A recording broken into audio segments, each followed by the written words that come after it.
Assalamualaikum warahmatullahi wabarakatuh.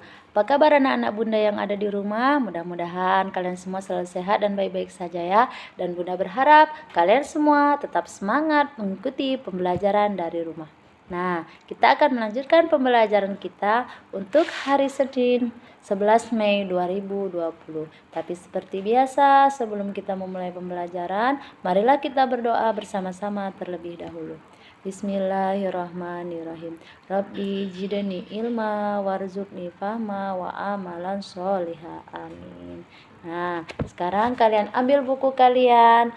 Tema 9, benda-benda di sekitar kita. Nah, kita akan melanjutkan pembelajaran kita pada tema 9, subtema 2, pembelajaran yang kedua. Pada pembelajaran sebelumnya, kita mempelajari tentang unsur-unsur dalam media elektronik. Nah, pada materi kita hari ini kita akan mempelajari zat campuran dan pola lantai. Nah, ada banyak iklan elektronik yang dapat kita dengar atau kita tonton baik di radio, televisi ataupun di internet. Misalnya, iklan untuk obat diare atau yang disebut dengan Oralit. Oralit itu dapat kita beli ataupun dapat juga kita buat sendiri, yaitu dengan cara mencampurkan beberapa zat. Percampuran beberapa zat tadi dinamakanlah zat campuran. Ya, paham ya? Zat campuran itu juga dibedakan menjadi dua. Seperti pada pembelajaran sebelumnya telah Bunda jelaskan, zat campuran dapat kita bedakan menjadi dua. Yang pertama yaitu zat campuran homogen. Yang kedua, zat campuran heterogen. Pada pembelajaran sebelumnya Bunda telah menerangkan ya, apa itu zat campuran homogen dan juga apa itu yang dimaksud dengan zat campuran heterogen. Tentunya kalian semua masih ingat. Nah, pada zat campuran homogen dan zat campuran heterogen itu juga mempunyai ciri-ciri. Sekarang yang kita bahas yang pertama yaitu ciri-ciri zat campuran homogen. Yang pertama ada yang namanya ukuran partikel zat yang bercampur berukuran molekul ataupun kecil. Kemudian yang kedua, partikel-partikel zat yang tercampur akan tercampur merata. Yang ketiga, campuran tidak akan mengendap jika didiamkan atau tidak diaduk. Dan yang keempat, campuran yang tidak dapat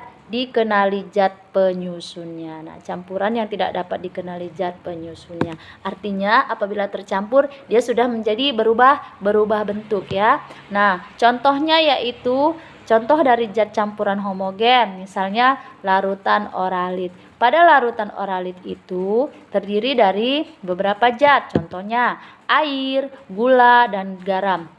Jika kita mencampurkannya, maka campuran tersebut akan tercampur sempurna atau merata. Nah, tapi dia berubah zatnya menjadi berubah ya. Nah, kalian paham itu ya, Nak. Kemudian ciri-ciri zat campuran heterogen. Ciri-cirinya yaitu ukuran partikel terlalu besar sehingga dapat terlihat secara kasat mata. Yang kedua, zat terlarut tidak tersebar merata dalam medium pelarut. Kemudian yang ketiga, campuran heterogen tampak keruh. Dan yang keempat, perbedaan ukuran antara zat terlarut dan medium pelarut membuat campuran heterogen dapat dipisahkan dengan penyaringnya. Dan yang kemudian, bila didiamkan, campuran heterogen akan mengalami pengendapan. Contoh zat campuran dari heterogen itu adalah larutan kopi. Larutan kopi itu terdiri dari campuran gula, air, dan kopi. Ketika kita mencampurkan ketiga zat tersebut, larutan kopi akan menyisakan ampas pada bagian dasarnya. Nah, kalian pernah membuat kopi ya, Nak? Itu ampasnya tidak tercampur secara merata, beda dengan zat campuran homogen tadi. Nah, dan juga banyak lagi contoh-contoh yang lainnya. Misalnya saja larutan teh yang sering kita minum setelah kita selesai berolahraga ataupun setelah kita latihan menari. Nah, pada saat kita latihan menari, tentunya ada beberapa pola lantai dalam gerakan menari. Tahukah kalian pola lantai dalam gerakan tari? Ada yang masih ingat nggak? Nah, ada 3 pola lantai garis dasar pada latihan menari.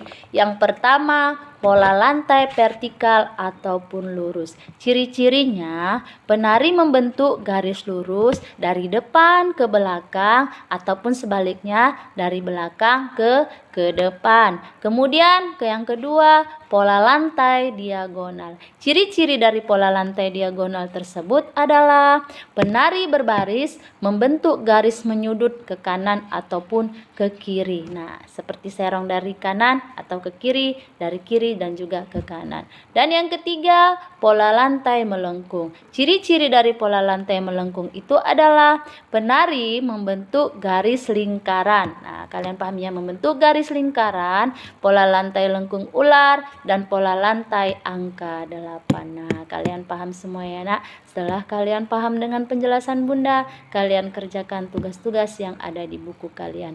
Dan Bunda harap kalian tetap stay di rumah. Wassalamualaikum warahmatullahi wabarakatuh.